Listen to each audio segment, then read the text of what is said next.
বাংলাদেশের সেনাবাহিনী প্রধান জেনারেল ওয়াকারুজ্জামান, এই নামটি বহুদিন ইতিহাসে লেখা থাকবে। সেনাপ্রধান আসেন যান, একটা নির্দিষ্ট টাইমে থাকেন, পলিটিক্যাল গভর্নমেন্টের সময় থাকেন, নন পলিটিক্যাল গভর্নমেন্টের সময়ও মোটামুটি রেগুলারলি বাংলাদেশের সেনাবাহিনী প্রধানরা দায়িত্ব নিচ্ছেন। আমরা কতজনের নাম মনে রাখি, কতজনের নাম মনে আছে ইতিহাসের খাতায়, তবে জেনারেল ওয়াকারুজ্জামান 5 আগস্ট এবং তার আগে পরের তার ভূমিকা, সেই কারণে সমালোচকদের চোখ সমালোচনায় থাকলেও অনেক কিছুতেই তিনি তার একটা ডাইনামিক এবং বলা যেতে পারে যে এই সময়ের প্রয়োজনে অন্তত কয়েক হাজার মানুষের প্রাণ তার সিদ্ধান্তে, তার বলিষ্ঠ নেতৃত্বে সেভ হয়েছে, এটা হয়তো তার সমালোচকরাও এটা স্বীকার করবেন। তিনি এর মধ্যেই বেশ কিছু কথা বলে যাচ্ছেন। এর আগে নির্বাচন নিয়ে জানিয়েছিলেন। আমি যেদিন কথা বলছি 25 ফেব্রুয়ারি 2025-এ, সেদিন তিনি আবার কথা বলেছেন, সতর্ক করেছেন এবং খুব ডেপথ কথা বলেছেন। তার আগের দিন তিনি তার ফোর্সকে তিনি বলেছেন যে প্রয়োজন ছাড়া অতিরিক্ত কোনো বল প্রয়োগ না করতেই তিনি বলেছেন এবং ধৈর্যের সাথে, পেশাদারিত্বের সাথে কাজ করতে। এবার আবার তিনি সতর্ক করছেন, কাকে সতর্ক করছেন, কি সতর্ক করছেন, এবং কিছু নতুন আশ্বাস না, পুরনো আশ্বাসই তিনি রিপিট করেছেন খুবই বোল্ডলি। আমরা যদি একটুখানি নজর দেই সেই খবরের দিকে, নিশ্চয়ই আপনারাও সেদিকে অনেক কিছু ক্লিয়ার বুঝতে পারবেন। সমকাল হেডলাইন করেছে, সতর্ক করে দিচ্ছি, নিজেরা কাদা ছোড়াছুড়ি করলে সার্বভৌমত্ব বিপন্ন হবে সেনাপ্রধান। বাংলাদেশের রাজনৈতিক দলগুলো কি বুঝে, যারা কুর্সির লড়াই নিয়ে উঠে পড়ে লেগেছে, যারা চেয়ারের লড়াই নিয়ে, ক্ষমতার লড়াই নিয়ে একে অন্যকে বলছে চাঁদাবাজি করছে, জামাত বলছে বিএনপিকে, বিএনপি বলছে জামাতকে, বৈষম্যবিরোধী ছাত্র আন্দোলন বা জাতীয় নাগরিক ঐক্য, ছাত্রদল একে অন্যকে একদম চাঁচাছোলা করছে। যাই হোক, এই সময় সেনাপ্রধানের বক্তব্য, আমি আপনাদের সতর্ক করে দিচ্ছি। পরে বলবেন যে আমি সতর্ক করিনি। আমি আপনাদের সতর্ক করে দিচ্ছি, আপনারা যদি নিজেদের মধ্যে ভেদাভেদ ভুলে একসাথে কাজ না করতে পারেন, নিজেরা যদি কাদা ছোঁড়াছুড়ি করেন, মারামারি কাটাকাটি করেন, এই দেশ এবং জাতির স্বাধীনতা সার্বভৌমত্ব বিপন্ন হবে, লুম দাঁড়িয়ে যায়। সত্যিকারই সেদিক যাচ্ছে কিনা আমরা তো অনেকদিন ধরে আশঙ্কা করছি, অনেকদিন ধরে অনেক আলোচনায় আমরা বলছি, খেয়াল করবেন যে আসলে কি হতে যাচ্ছে। মানুষের মনে কোনো স্বস্তি নেই, রাজনৈতিক দলগুলো অস্থির, রাজনৈতিক শক্তিগুলো অস্থির, কে কাকে ল্যাং মারবে, কে কাকে ফেলবে। সেনাপ্রধান তার জায়গা থেকে, যেহেতু তিনি আশ্বাস দিয়েছিলেন, এর আগে নির্বাচনে আশ্বাস দিয়েছিলেন মানুষের জানমাল নিরাপদ করার, তার জায়গা থেকে তিনি একটু বলতেই পারেন। মঙ্গলবার রাজধানীর রাওয়া কনভেনশন হলে আয়োজিত 2009 সালে পিলখানা হত্যাকাণ্ড নিয়ে বিশেষ অনুষ্ঠানে সেনাপ্রধান জেনারেল ওয়াকারুজ্জামান এই কথা বলেন। সেই সঙ্গে সেনাবাহিনীকে সহায়তা করার আহ্বান জানিয়েছেন তিনি।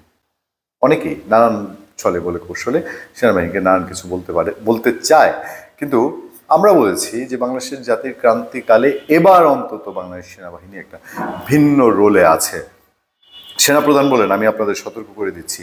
পরে বলবেন যে আমি সতর্ক করিনি, আমি আপনাদের সতর্ক করে দিচ্ছি, আপনারা যদি নিজেদের মধ্যে ভেদাভেদ ভুলে নেন, কাদা ছোড়াছুড়ি করেন, মারামারি কাটাকাটি করেন, এই দেশ স্বাধীনতা সার্বভৌমত্বগুলো বিপন্ন হবে। আমি আজকে বলে দিলাম, নইলে আপনারা বলবেন যে আমি সতর্ক করিনি, আমি সতর্ক করে দিচ্ছি, আমার অন্য কোনো আকাঙ্ক্ষা নেই। সেনাপ্রধান এর আগেও এটা রিপিট করেছিলেন। তিনি বলেছিলেন যে তিনি কাজে থাকলে তিনি তার পেশাদারিত্বের বাইরে রাজনীতিতে যাবেন না। তবে এটা খুব সিগনিফিক্যান্ট।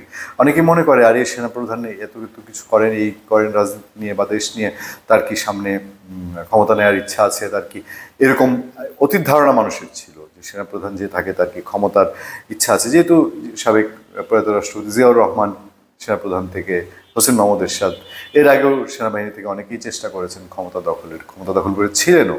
সেই জন্য এই প্রশ্নগুলো মানুষের মধ্যে আসে। কিন্তু জেনারেল ওয়াকারুজ্জামান তাকে নিয়ে সেই সন্দেহ একেবারেই বন্ধ করতে চাচ্ছেন। তিনি বলছেন, আমার অন্য কোনো আকাঙ্ক্ষা নেই, আমার একটাই আকাঙ্ক্ষা, দেশ এবং জাতিটাকে একটা সুন্দর জায়গায় রেখে ছুটি করা। I had enough last 7-8 months. I had enough. খুব গুরুত্বপূর্ণ। আমি এটার ব্যাখ্যায় গেলাম না, ওনার কথার কোনো ইন্টারপ্রিট করলাম না। আমি চাই দেশ এবং জাতিকে একটা সুন্দর জায়গায় রেখে আমরা সেনানিবাসে ফেরত আসবো। সেনাপ্রধান ওয়াকারুজ্জামান বলেন, আরেকটা জরুরি বিষয় যেটা আমি ভাবলাম যে আপনাদের সঙ্গে আমি শেয়ার করি, দেশের এই আইনশৃঙ্খলা পরিস্থিতি খারাপের পেছনে কিছু কারণ আছে। প্রথম কারণটা হচ্ছে, আমি কেন একটু মুচকি এসেছি আমি আপনাদেরকে বলবো, এটা সেনাপ্রধান সংক্রান্ত না। প্রথম কারণটা হচ্ছে যে আমরা নিজেরা হানাহানির মধ্যে ব্যস্ত, একজন আরেকজনের বিরুদ্ধে বিষোদাগারে ব্যস্ত।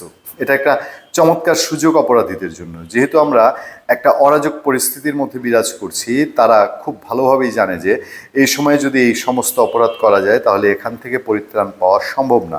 সেই কারণে এই অপরাধগুলো হচ্ছে, আমরা যদি সংগঠিত থাকি, একত্রিত থাকি, তাহলে অবশ্যই এটা সম্মিলিতভাবে মোকাবেলা করা সম্ভব। আচ্ছা, আমি ওই মুচকি আসার কারণ হলো বাংলাদেশের স্বরাষ্ট্র উপদেষ্টা তিনি রাত 3টার সময় ডেকে কি বলেছিলেন যে আওয়ামী লীগ দেশের বাইরে থেকে টাকা ঢালছে, টাকা ঢেলে এই দেশে সব অস্থিতিশীল করার চেষ্টা করছে।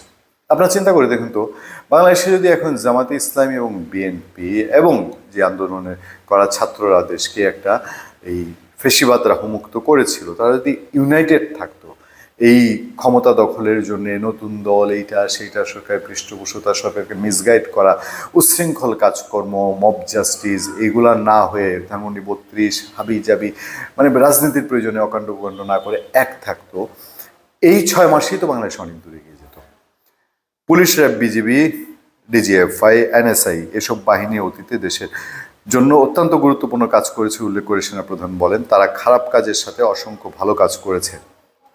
আজকে যে দেশের স্থিতিশীলতা, দেশটাকে যে এত বছর স্থিতিশীল রাখা হয়েছে, এটার কারণ হচ্ছে সশস্ত্র বাহিনীর বহু সেনা সদস্য, সিভিলিয়ান সবাই মিলে এই অর্গানাইজেশনগুলোকে, অসামরিক সামরিক সবাই মিলে এই অর্গানাইজেশনগুলোকে এফেক্টিভ রেখেছে।